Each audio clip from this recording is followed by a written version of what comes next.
little bit. Okay, so the question was, I'm going to start out here. The question was, do I work with dogs with disabilities? Yes. And how often does that come up?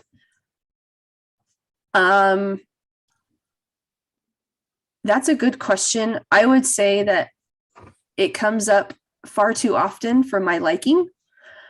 Does it come up like often in the general public sense? Probably not. But for my liking, it does. And by that, I mean, there's something going on genetically that we're, as humans, we're not paying attention to. Why are we continuing to breed this line, not necessarily the breed, okay? The breed of dog, but the mother and father that are creating that genetic line of deformity, whether it's deafness or blindness or a specific coloration that we want the aesthetic look of the dog, but they're not taking into consideration the health of the dog, the longevity of the dog, the disabilities that are associated with that genetic code, as it were, and the temperament. Okay. So Amber, I believe I asked you this when I first met you. I said, that is Lunar potentially deaf? I think I asked you that. I don't remember, or it might have just been in the back of my mind. Okay. Well, you did ask me, and then I don't know why I questioned it, because I'm like, no, she no, she can clearly hear. Yeah, no, Amber or Lunar can definitely hear. Do you know why I asked you that? You said something because her head was all white. She has a white head. Okay, so white or lack of pigmentation is really what it is. Lack of pigmentation is typically an indication, an outward physical indication of deafness and blindness. So you will see a lot of dogs that are hearing impaired or seeing impaired. They usually have a color variation that's highly saturated, like particularly white, or in Aussies and Border Collies, what's called merling, that grayish mottling, like the spots and everything like that. That is a predisposition or a physical manifestation of a potential deformity. So people have been breeding for that particular color because it's desirable, right? But inadvertently, they're passing on the genetic code of deafness, blindness, health problems, hip dysplasia, any number of issues. Okay. So anyway, I could go down a rabbit hole of that huge topic, but you had a comment, Amber? Oh, no, I don't think so. Okay. Awesome. No, you're fine. I felt like I was talking over somebody. So anyway, I see it far too often for my liking.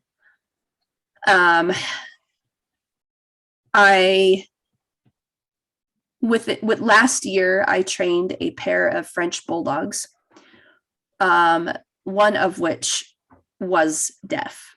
The owners did not know that at the time. So they contacted me and they said that he was just stubborn and he had selective hearing. Well, they showed up to my door, and I think he was about maybe he was probably about 7 months old at the time. They showed up at my door. We did the evaluation consultation thing, and I did a number of tests with him, and he did not respond at all. Like, I got right up behind him and I slapped my hands together. He did not flinch at all. And I said, all right, I want you to go to the vet and I want you to do a hearing test. And he was completely deaf in one ear and he was almost deaf in the other ear. And so then they kind of changed their tune. Unfortunately, the owners were like, oh my gosh, we've been so hard on him. Like, we thought he was just stubborn and, and all this stuff. And no, he clearly can't hear. Okay. So, so his selective hearing, he was responding to body language. Yes. Yeah. When he could see them, when they had his attention, and when he was willing to listen, yes, he had good behavior, right? But if he couldn't tell that they were trying to get his attention, he wasn't going to look at them, right? So it's not the only way to train a deaf dog, but the easiest way to train a deaf dog is to use an e-collar, because then you can tactilely touch them and get their attention by using the remote. Okay. So obviously we can't use the beep though. So Amber, you know this, we've been teaching Lunar with the beep. We can't do that with a deaf dog, obviously. So we have to use the vibrate. With deaf dogs, I actually prefer to use the smaller, there's two different sizes of remote collars. Well, there's actually three, but the two sizes that I usually use are the micro, which is typically for dogs that are 25 pounds and under. So like Abe's size. And then the mini Educator, which is any dog can really wear the mini Educator. Then there is what's called the Boss. The Boss is for the more stubborn and higher pain threshold dogs that really can't feel anything until it's like super cranked up high. But I think I've ordered one, maybe two of those in my entire career of using e-collars. So I don't typically use that Boss size. It is bigger. It does have a higher range. It probably goes to, so like on the mini Educator, it goes from 0 to 100. That would be the equivalent on the Boss of being like from I would say probably the lower end would be a 15 on the mini Educator up to like maybe 120, maybe 130 on the Boss. So like that's kind of like the range on that. And then the mini Educator and micro Educator, the difference between those two is the 0 to 100 on a mini Educator would be a -10 to a maybe a 70 or a 75 on the micro. So like if you got into the point where you want to use an e-collar with Abe, Debbie, then we would definitely use a micro for him because he's tiny.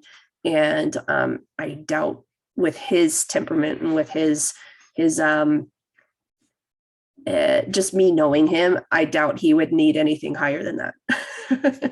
So anyway, that's those are the three models that I use. And then I would typically use a micro Educator for a deaf dog, unless I knew that we needed more juice, then I would use the mini. So the reason for it is the micro Educator versus the mini Educator.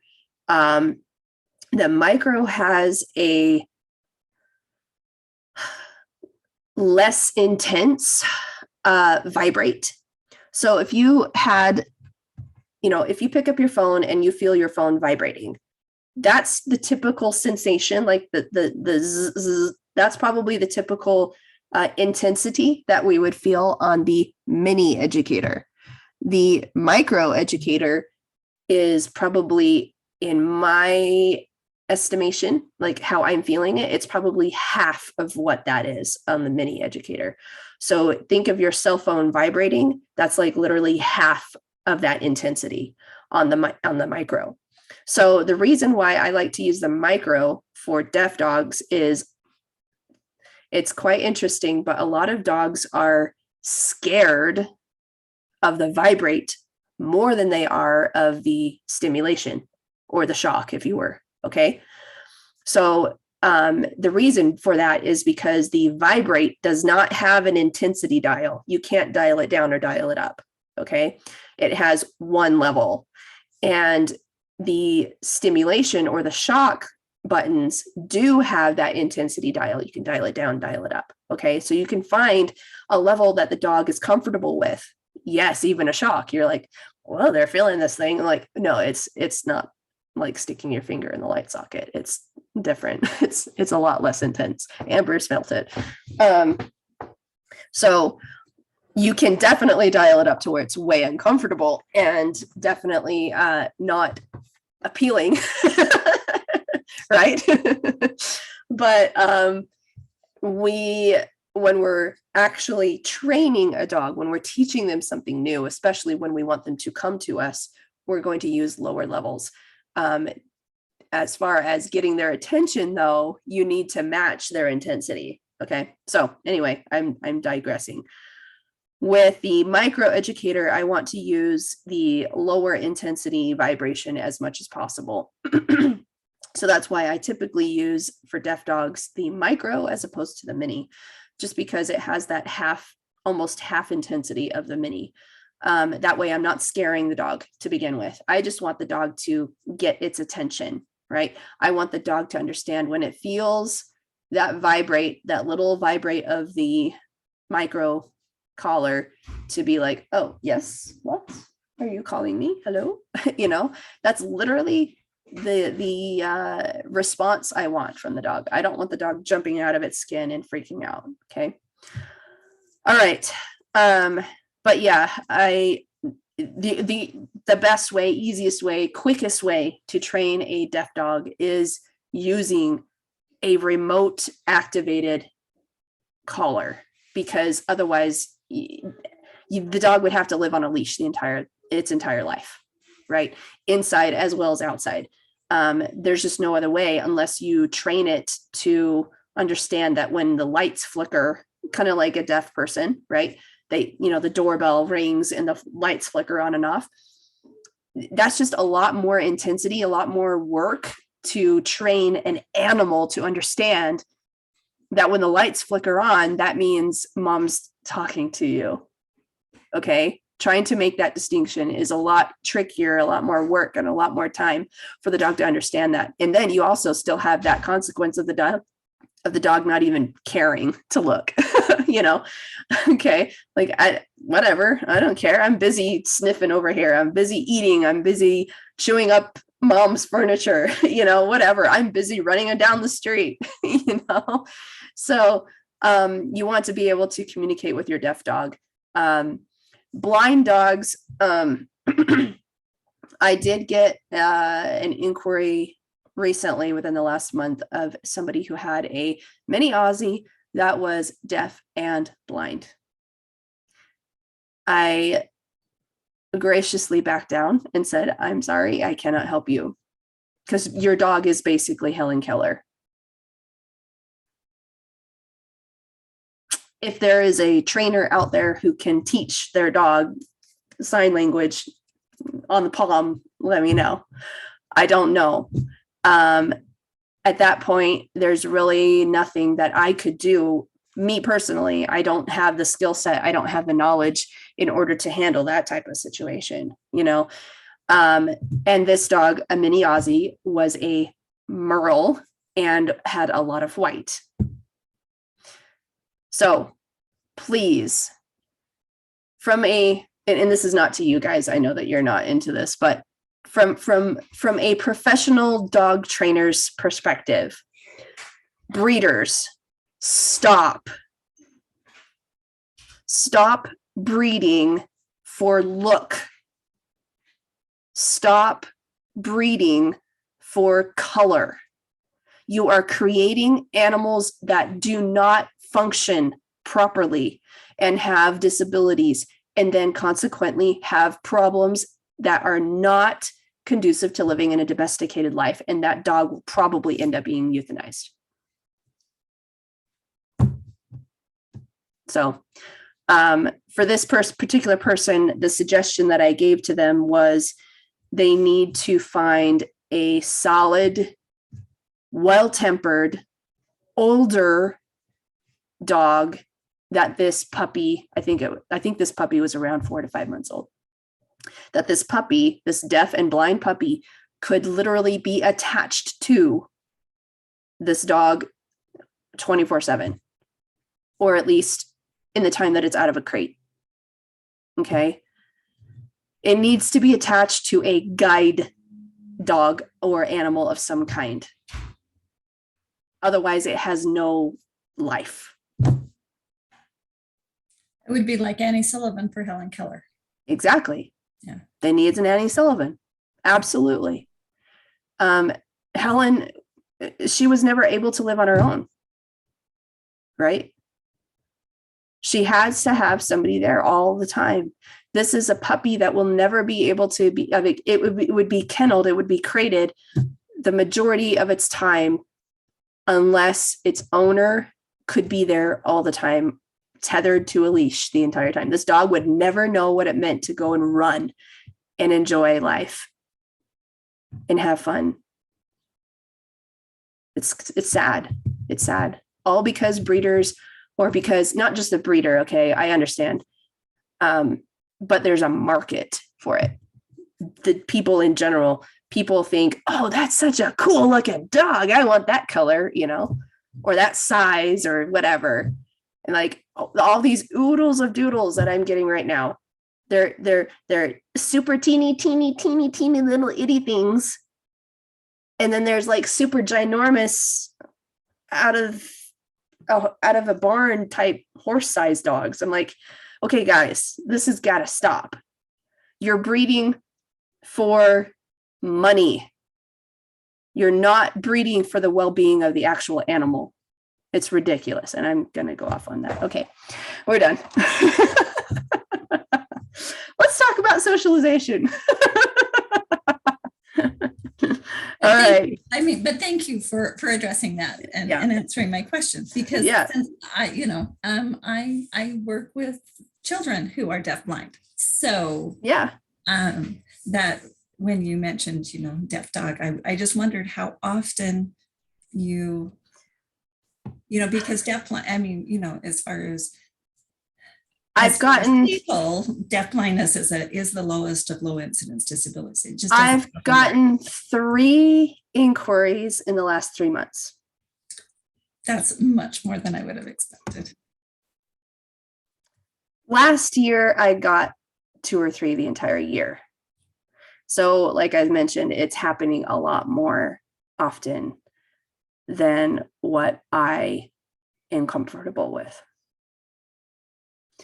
And I think a lot of it has to do with this new push for designer dogs, like the whole thing of getting the dog that looks cool, as opposed to function and health and temperament and what the dog was originally bred for. Right? Okay. So anyway, this new the 21st century dog breeding is a nightmare. Really, it is. Anyway, let's segue into something a little bit more, hopefully a little bit more positive. Okay, let's talk about socialization. First of all, I'm going to pull up the screen here. I'm going to share my screen. Okay, so section 2 in the curriculum is all about socialization. And number 1, okay, right off the bat here, actually, without cheating, what is socialization? In your mind, Debbie, from your perspective as a teacher, what is socialization? Interaction with others. Okay. With just people or with anything, right? It's sights, sounds, everything, scent. Okay. Awesome. How do you approach that with kids, especially with disabilities? Experience. Mm-hmm. Because like as we were talking, with the deaf dog,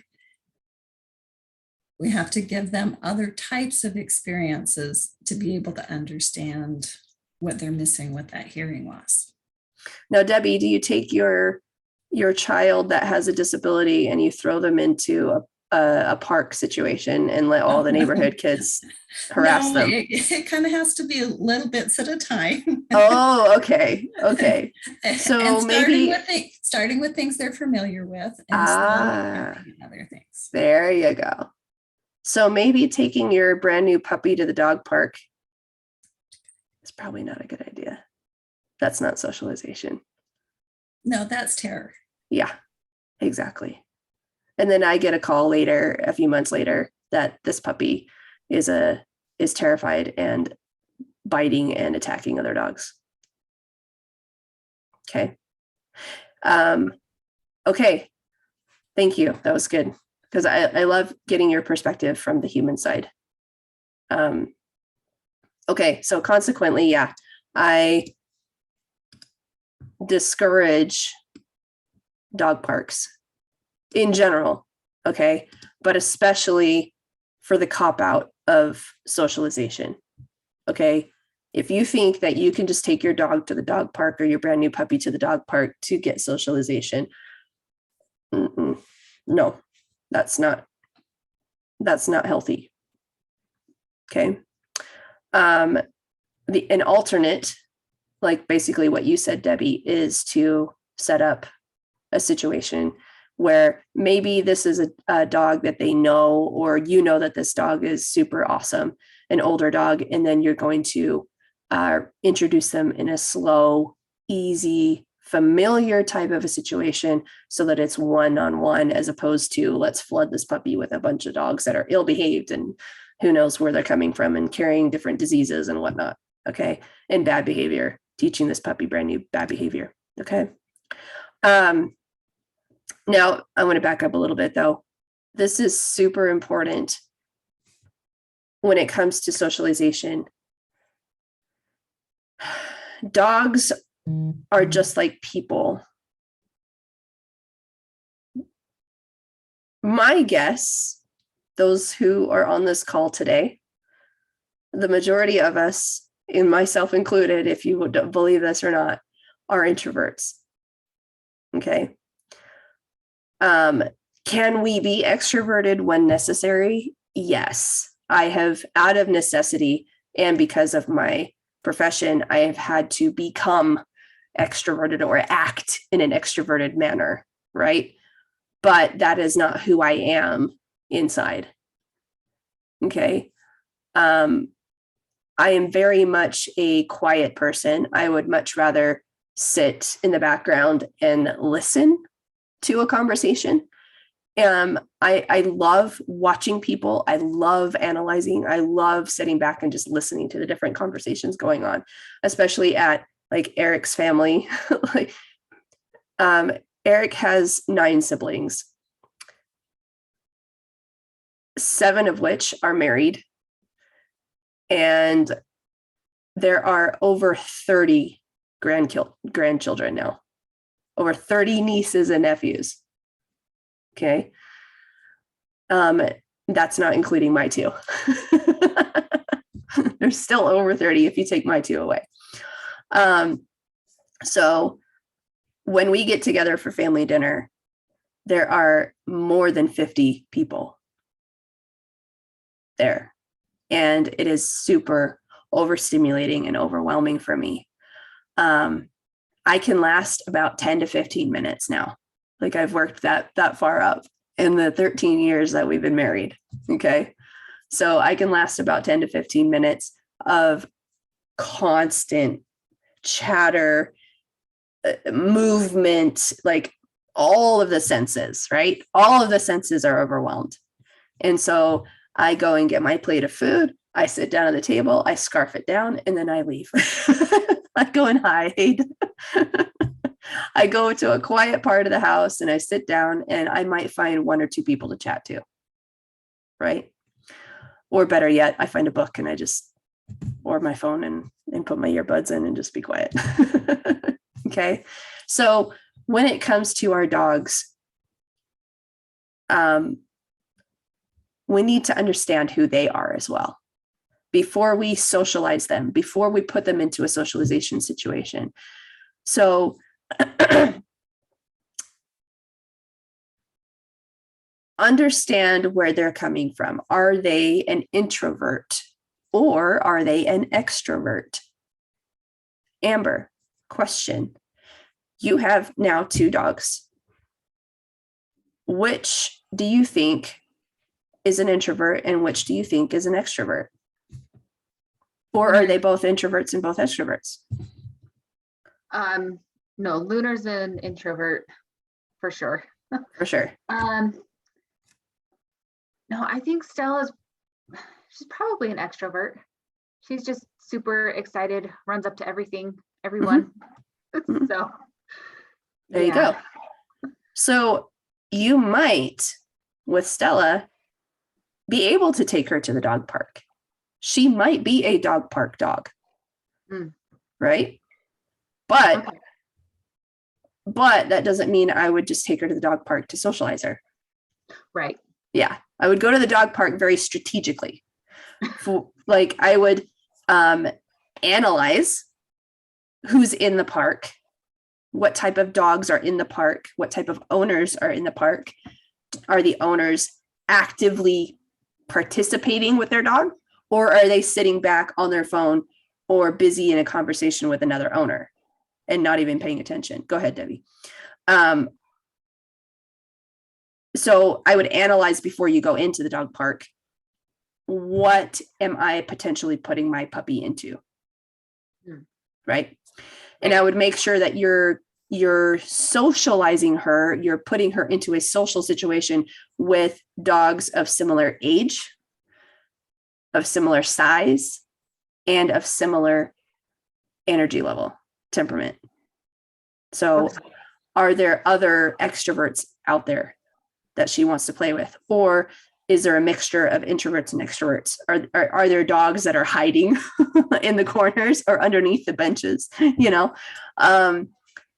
Or are there bullies running around, the dogs running around in the yard and just bulldozing a dog, like running into them and jumping on them and humping them and stuff like that, right? Okay. Yeah. But with Stella, yeah, you might have a dog park dog where you could take her to the dog park and she'd have a blast, right? Lunar, absolutely not. Yeah. Lunar might be happy with her like little core group of friends running around and having fun. Yes. I could see that. Right. Right. Debbie, how about little Abe? What do you think? I think there are times Abe is very much an introvert. Other times he has some extrovert tendencies. So he's maybe a little bit more like me. Right. It depends on the environment, right? Yeah. Yeah. So like in a classroom, that's your jam. Right. But at a family dinner with 50 to 60, 70 group of people. Yeah. I'm the person that's in the corner talking to maybe two people. Yeah. Right. Exactly.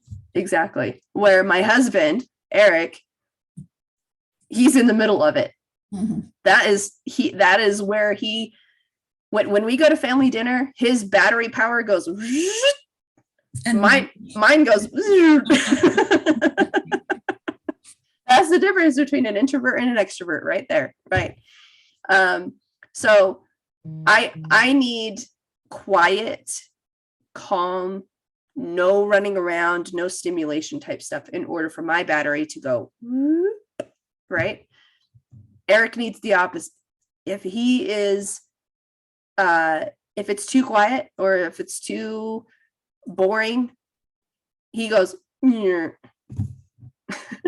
Okay, so just take before you start socialization with your dog, take a couple of days to understand who they truly are. Are they introverts or are they extroverts? Okay, that's the biggest takeaway I want to take from that paragraph. Okay. I won't go into too much detail about the stages of puppy development and socialization. It is really interesting. I got this information from Cesar Millan's website. I rewrote it, of course, and everything for my own content, but it's really, really interesting about how early dogs actually start socialization and start observing their environment. Okay. So even before you bring your puppy home at the traditional 8 weeks, they're already learning and gaining experience. Okay. This is why when I am helping clients find a new puppy, this is why, Amber, I push for the 10 weeks, because right at the 8 to 10 weeks, I think, yeah, right here, right at the 8 to 10 weeks is their first fear period. Typically, they go through a period of their, like, basically their stranger danger phase in child development. Okay. When they are more concerned about what's going on around them and typically starting to realize that, oh, there are dangers out there. Okay. And that's typically when we bring our puppies home, right? Sometimes 6 weeks. And that's a no-no. I will absolutely refuse to send a puppy home at 6 weeks. It should be 8 at the very least. 10 is preferred. 12 ideal, but I doubt any breeder out there will push for the 12 weeks. Okay. Unless they are a trainer who understands dog behavior. Amber, you have something? No, sorry. Okay, you're fine. So just understand, oh, and this is like the magic number 8. 8 weeks, 8 months, 18 months. Those are magical developmental periods where they will go through a fear period. How old is Goodness. Glory, Debbie, how old? How old is Abe? Thank you. I was like, Amber, no. How old is Abe? He is just about 15 months. Okay, so in the next few months, I wouldn't be surprised if you start seeing his old habits of barking and lunging and getting a little nervous coming back. Okay. He's already more kind of that way anyway. He's a little timid. But if you start to see that fully come out again and you're like, what the heck? You were doing so good. Ding, ding, ding, 18 months.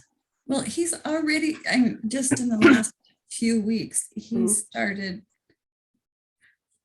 not wanting to follow commands or do things that come is not a problem. He does well with come, unless it's to go to his kennel or yeah. or go, like going outside didn't used to be a problem, but now I open the door and he just sits there. Yeah. Is that it's the beginning? It's the beginning of this. Yeah. Okay. It's the beginning of this. So I would use your expertise to your benefit when dealing with this. Okay. So when he is hesitant, acknowledge it, but don't let him hide from it.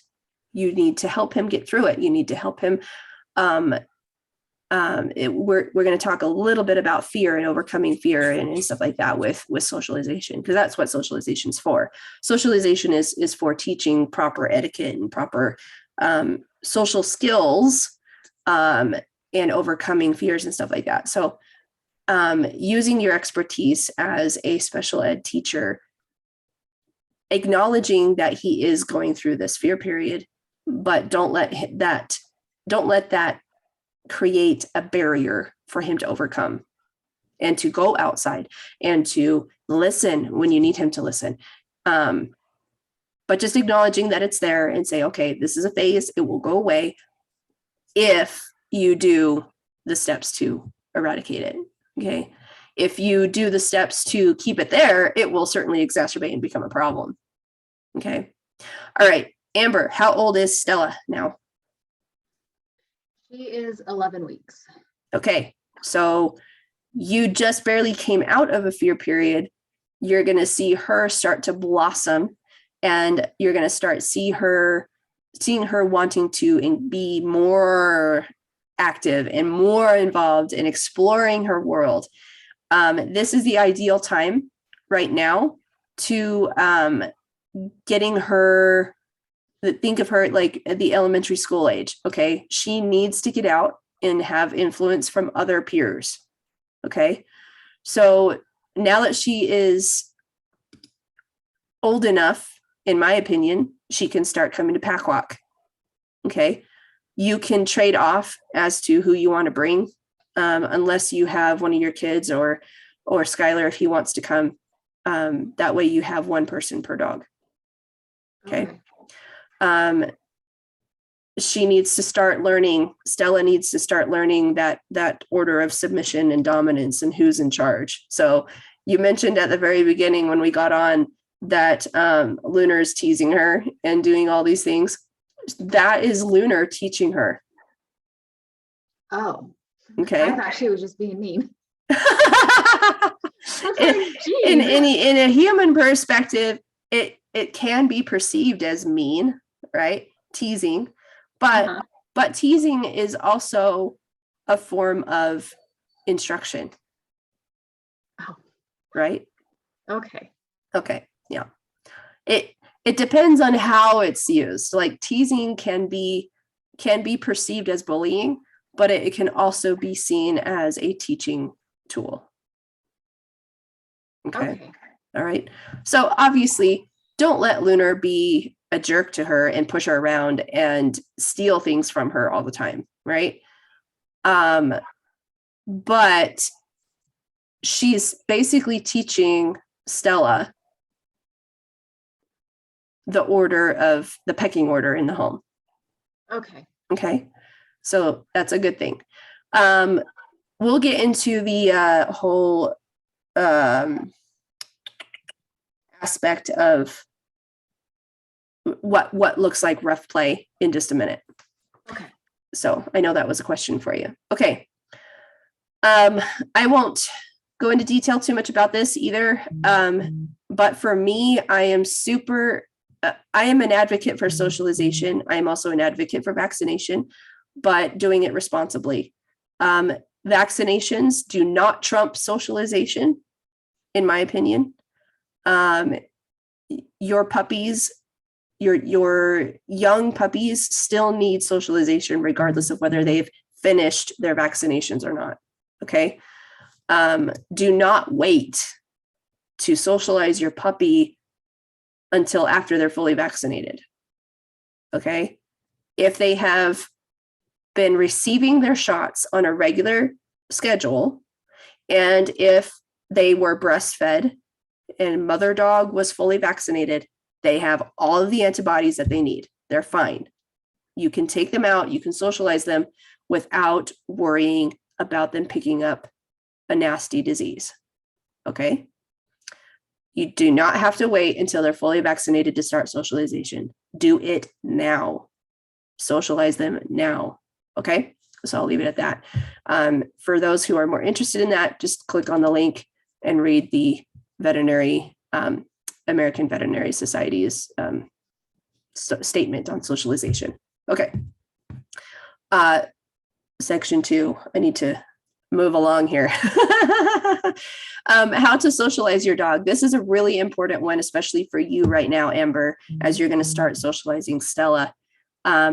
This is broken down into different aspects of socialization. Okay, so there's locations, vet visits, surfaces, new people, other dogs. Whoops, sorry about that. Other dogs, sorry, play and toys, noises, objects, grooming, eating, different challenges to overcome. Okay. Some alone time. Okay. That's where that crate time comes in handy. Okay. And different handling. So getting down with her and picking her up and playing with her feet, playing with her ears, playing with her mouth, playing with her tail. Your groomer and your vet techs will love you if you practice this exercise. And yes, you can do this with adult dogs too. Okay. So even with Abe, you can definitely do this, Debbie. Okay. And Lunar for sure. Okay. So in fact, I think this was one of our homework assignments with Lunar, was getting down on the floor and working with her feet. Okay. So anyway, this is just a breakdown of different aspects of socialization and how crucial and important they are. I won't go into detail about these. You can look through them on your own. Okay. All right. Lesson number 3, how dogs communicate. So we're going to watch a video on a couple of videos on distinguishing between playtime and not play. Okay. And for those of you who are super uber weird like me and love to learn about dogs and dog language. Actually, Amber, you have this book, don't you? Oh, and Debbie has it too. I love it. I love it. You guys are geek like me.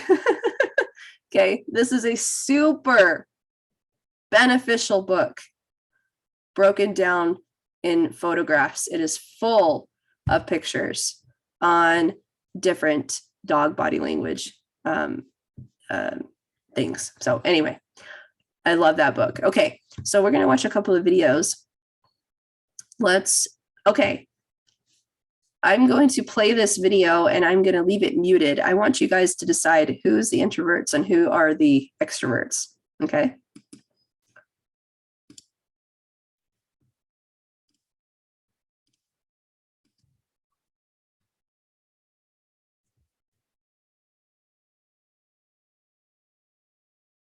Who are the introverts and who are the extroverts?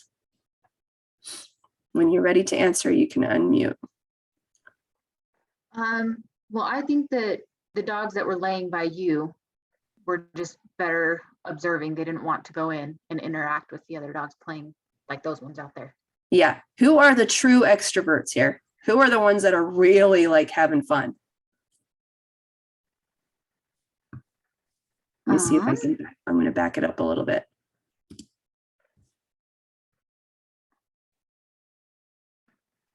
Who are the ones that are really having fun and enjoying themselves? Yeah. I paused the screen. I was going to say those two. These two, the Labrador and this Bernedoodle. Okay, they are absolutely having a blast and loving it. How about this Shepherd right here and this Labrador right here? Are they extroverts or introverts? Well, they don't really seem to be by your feet, but they're not really part of the play either. Aha. Yeah. So they're kind of the middle ground, right? Yeah. So Amber, this is what Lunar is. Ideally, most of the time she's an introvert, but a lot of the time she actually wants to be a part of the action. She's just a little unsure about it.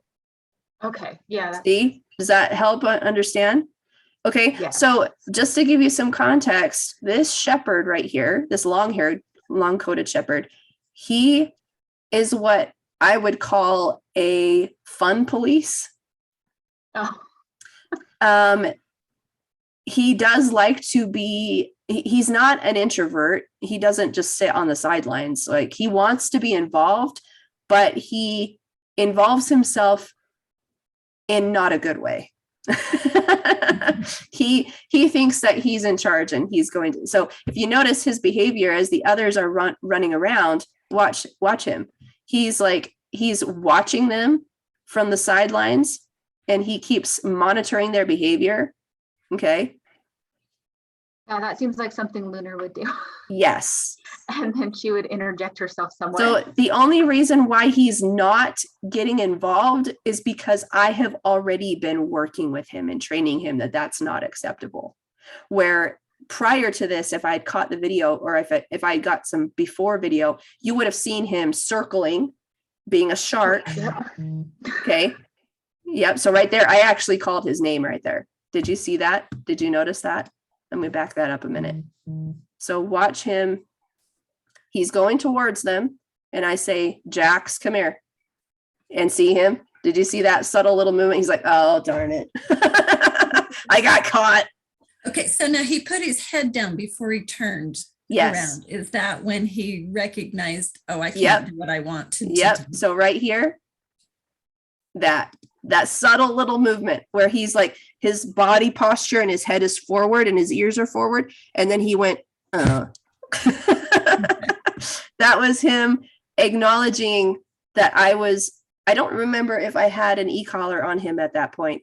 But that was him stopping forward because he was going to go and involve him and interject himself into this playtime with the Bernedoodle in the lab. Right. Okay. So right there. Yep. I'm going to back it up just a little bit more so you can see it. So he goes over there and boom. Yep. He's like, ah, dang it. And then he comes over and he's like, yeah, okay. Okay. So what about this lab? Okay. What about this gray lab, the silver lab? The yellow lab and the Bernedoodle are having a blast, right? What about the silver lab? What is she doing? Does she want to play? Is she trying to be social? Seems like she's just observing and she just kind of wants to. She wants to. Okay, right there. She did something just a little curious. So where's her tail? Whoop. Video keeps jumping on me. Oh, sorry. So right about, let's see. So here, you can just barely see her. Her tail is up, okay? But then as the closer that she gets to the other dogs, her tail quickly just drops a little bit. Boop, and then it goes back up. So to give you some context, this Labrador, she's very socially awkward. Okay.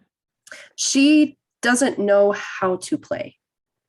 She wants to play, but she doesn't know how. And she's also been, she's a late bloomer with socialization. Her owners did not have the ability to socialize her early on. And so she is very awkward around other dogs. So she wants to play and she's running around and she's doing the social things, but she's not truly engaging with the other dogs. Okay. So she gets close, but then she freaks out and she's like, oh, just kidding. And then she runs away. And then she comes close again. And then she goes, oh, I'm just kidding. And she runs away. And she stays just close enough to where she feels comfortable. Okay. Whoops. Okay. We're going to stop and we're going to analyze this one actually too. So I just wanted to bring that up and show the difference in those dogs. Okay. And then obviously you have the other shepherd and then you have Bandit at my feet. Those are clearly introverts who do not want anything to do with other dogs. Okay. But this is another video. And who is this right here? Bandit. It's Bandit. Okay. So he can be social with the right dogs. Okay. Okay. So in the previous video with all the other dogs running around, all the other big dogs, he did not want to be involved. He was like me at family dinner. Too much. Too much, too many big dogs, too much running around. I don't like that. Now, watch him with this one dog, one-on-one. Okay. And just so you know, this dog is a female. Okay. It does matter. Okay. Bandit loves girls. Okay, go ahead, Debbie. In the previous video, were they all boys? No, there was the silver lab was a female and the German shepherd that was sitting at my feet was a female. Okay. Yep.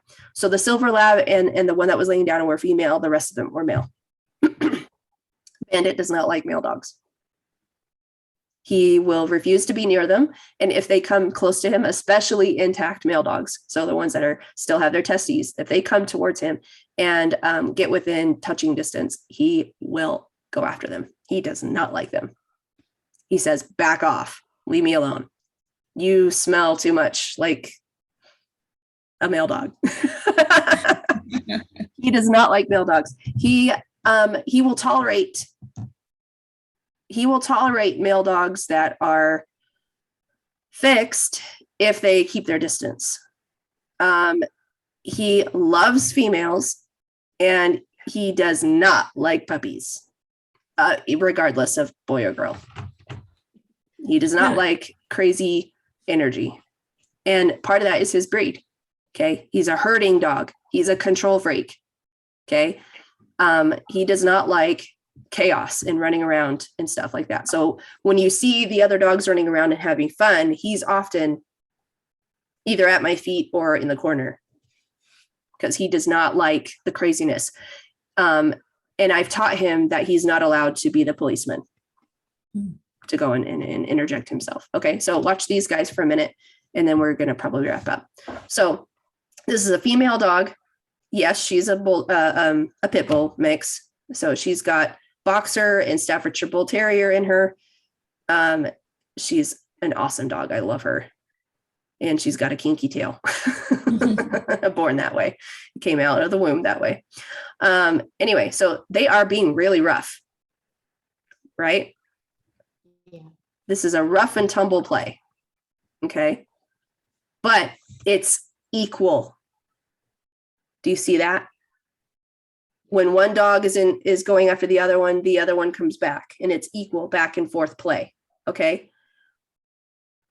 It's not, there's no dominance one over the other. Hey, look, there's Lunar. It's not one dog taking over and pinning. It's not one dog constantly chasing the other. They're going back and forth, back and forth, back and forth. It's equal play. Okay. So that is healthy playtime. I want to show one more. I'll just let you guys watch this for a minute. So this is another group of dogs. And yes, Bandit is running around, and he's running around and playing this time as opposed to sitting at my feet. But who is he playing with? The dog in the previous video. Yeah, the one that he has a really good bond with, right? He has no desire to play with the other dogs and engage with them. Okay. So everyone in this yard, including this doodle down here, the one that doesn't have a playmate because it's an odd guy out. Okay. When you're socializing and playing and you have dogs out together, it is ideal to have an even number of dogs. Okay. Otherwise you get the third wheel and it's really awkward. So poor Eddie, the doodle, he doesn't have anybody to play with. And you'll see him, he kind of goes back and forth between the two play groups. And he's like, who's going to let me play? But I just wanted to point that out. He's not an introvert. He does want to play, and he does play very well. But in this case, he doesn't really have a one-on-one playmate. Okay. This is an ideal situation. You want to have, if you have a large group of dogs, you want to be able to have them pair off like this. Okay. And find a playmate that they can really engage with, right? You don't want all 4, 5, 6 dogs piling in on each other. Okay. You want them to find a playmate, and then they go and they have fun. They play tag, they go back and forth and stuff like that. It might get a little rough, and that's okay. Okay. So I'm going to fast forward here because this is a little bit longer video, but you guys can go back and watch it on your own. I'm going to skip forward here to the part where I want to show you what happens when it goes from play to a disagreement.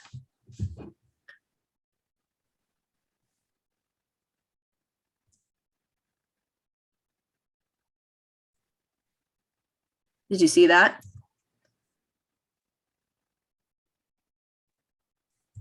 I'm going to see if I can pull the audio up actually, because it'll be helpful. Sarah, I don't know what it's looking like on your end, but for at least for me, can you hear the I feel audio? like I'm getting just it. I guess it's like a still picture and then it jumps, and a still picture and it jumps. It's not a smooth video. Not a smooth video. Darn it. Okay. I'm going to let it play for a minute. I want you guys to listen in. If you can hear the volume, or if I need to turn it up, just let me know. Get her, get her, get her, get her, get her. Hey. Okay, did you see that? Or did it skip again? So it was when he nipped her in the rear end? Yeah. So he got her in the bum. So now I do have to put blame on myself. I was amping them up. Okay, so I said, get her, get her, get her. And he amped himself up, and he did, right? So that was my fault in doing that. But he also he touched her inappropriately. And she turned around and she told him.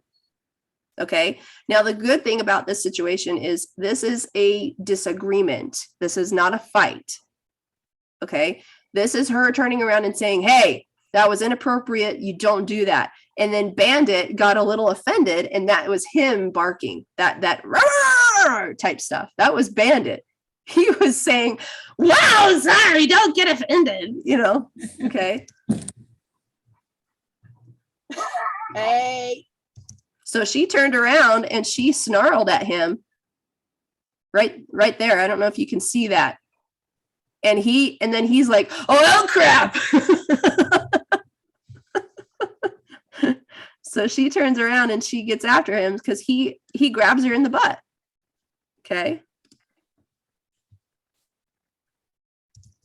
So he actually grabs her tail right there. And then she turns around and she's going to say, knock it off, back off. And he's like, whoa, crap. Okay. And then you see some snarling here. All right. And the other dogs are like, what? What's going on? Because they're oblivious. They're busy off in their own little world. Okay. Now, fortunately, obviously, I know what I'm doing. All I had to do was say, hey, knock it off. And they're like, Yeah. okay. So I'll show you one more time. Hey. And then they both come over and they're all apologetic, Well, I right? can't blame her for that one. You kind of deserve that. And then Ruby's gonna shake it off. And she goes and rolls in the grass. Good girl, Ruby. Good girl. And Bandit goes and gets a drink. Okay. So A little bit of a disagreement. no hard feelings in that situation, right? Okay. I gotta get buckled up and going soon.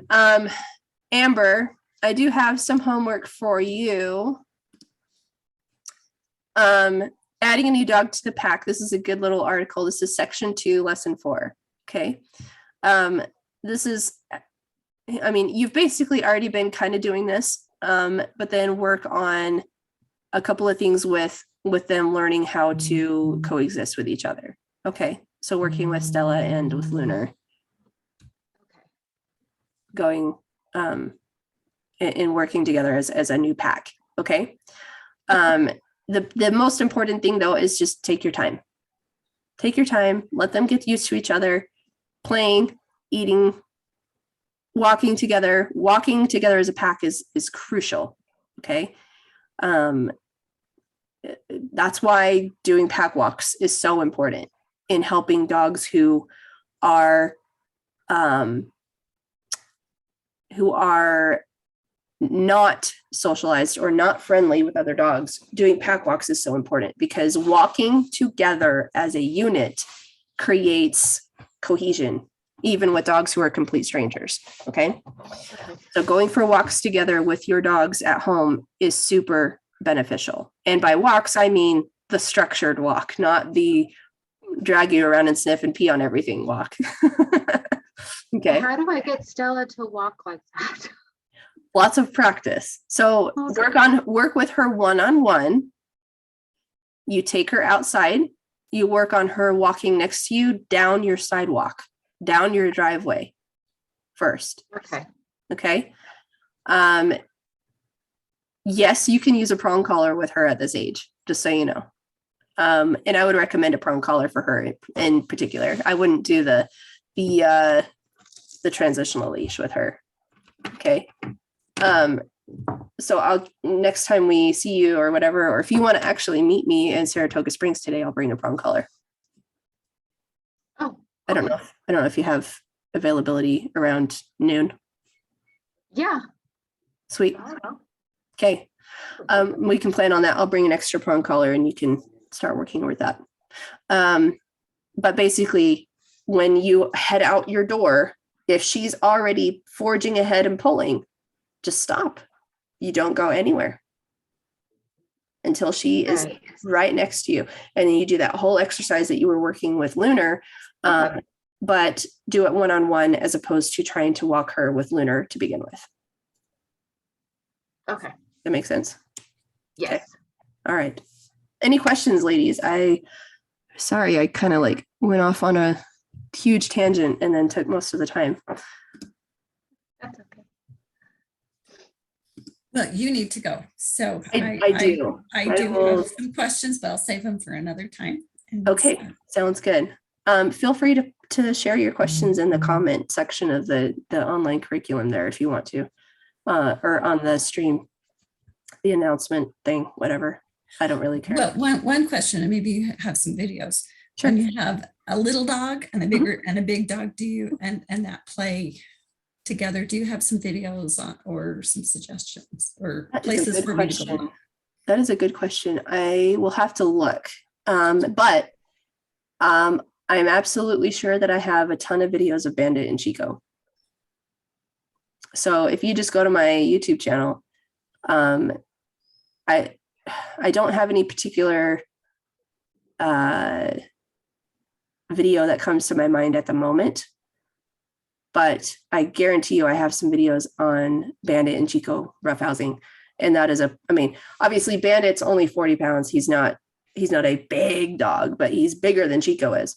So watching the two of them play is going to give you a lot of perspective. Now, big dog, little dog, your situation, I'm assuming, is with your Catahoula, right? Mm-hmm.